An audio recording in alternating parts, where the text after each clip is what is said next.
All right, I'm here with James Eckhouse, otherwise known as Mr. Walsh from 90210, along with a million other things, of course.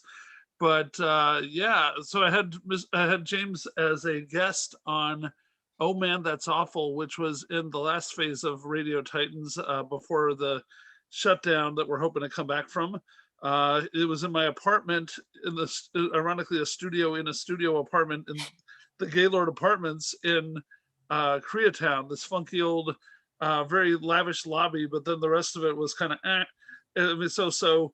And and I had lots of famous people come through the lobby at the 24-hour doorman, and always surprise them, like showing up like Jim Belushi or the cast of Three's Company or whatever, and or Mr. Walsh, and they would.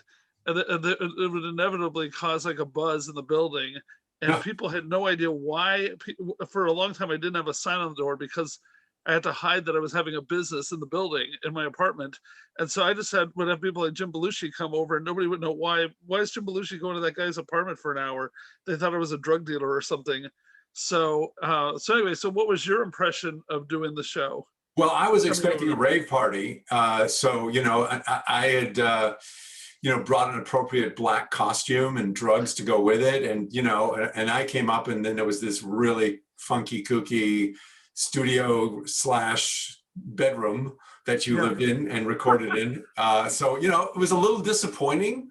Like on the way in, the doorman said, "Oh, you are going to have a good time," and just kidding. No, I was. I didn't know what to expect, and I do love that building. It is a beautiful building, and so it is promising. It's promising coming in, and it's promising with the doorman, and you think. And then, of course, you come into Carl's crazy, bedroom / studio, and you're thinking, okay, what's this going to be? I was hoping this was, how legitimate is this thing? And of course, turned out to be a blast. I think it was so much fun with having, now see, it was you and who else? Who were the other guys there? Okay, so Kevin Corcoran was the other co-host. Kevin, okay. And then our sound guy was Dr. David Robinson, who's not really a doctor, but I forget why it's a joke.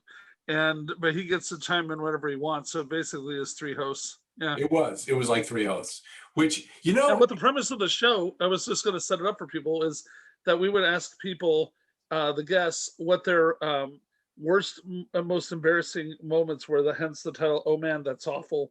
And the thing was that a lot of times people were sharing just amazing stories of hitting their bottoms on drug addictions and things like that. But wow. you had like, and they would tell them often in a funny way, but there would be moments almost every episode where it was like, wow, and you'd be transfixed with, I can't believe this person's admitting, this or that behavior.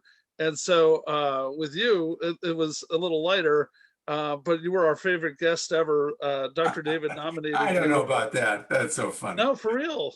I mean, maybe you weren't the most famous necessarily, but you've told me you don't care, you weren't in it for the celebrity. But I'm saying that hands down, I asked Dave, oh, hey, what do you remember as the funniest episode? And he said it was you.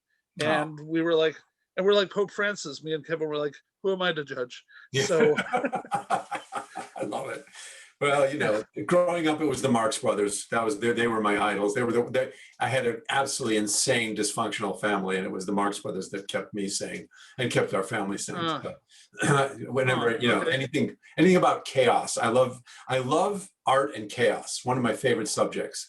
What dealing with chaos is a lot about what artists have to do. The canvas, the blank canvas, the blank page, the chaos of the page, the chaos of not knowing, the chaos, the chaos of your inner emotions versus what's going on outside. I find that to be fascinating. That's well, you all. Came to the, if you love chaos, you came to the right place showing up. Well, okay. So what I was thinking about, Carl, like really looking at what was interesting about the interview is that whether you knew this or not, one, having several hosts, I know this is interesting because I've only done a few talk shows, so it's not like and actually my absolute, one of my worst memories is doing a talk show, and I forgot to share this with you, so maybe you'll listen to this, but by having it'd be so close and everybody there and sort of all, crammed into your little room, and having that kind of, like I said, like the Seven Dwarfs. It was like this, like we were all, I felt like we were all, in Harry Potter down below where they, build the wands, when you finally go down to that, it was, and it allowed, I think it allowed the people that you were interviewing to be truly authentic. Like all of a sudden I realized you weren't interested in some, version of me. So many times you go into these, you do go into a talk show and it's one, you're pressured to come up with that funny story. And two, whenever I was interviewed, which is, like I said, very rarely, I was no celebrity. The show wasn't about me, but occasionally they stuck me on some talk show. And I could feel the pressure to be Jim Walsh, to be the America's dad, as opposed to, well, that's just a role I play. That's not who I am. Who are you really? Let's get down underneath the surface and really have fun with it and not feel the pressure because, the executives, oh, we're going to have, so-and-so on the show.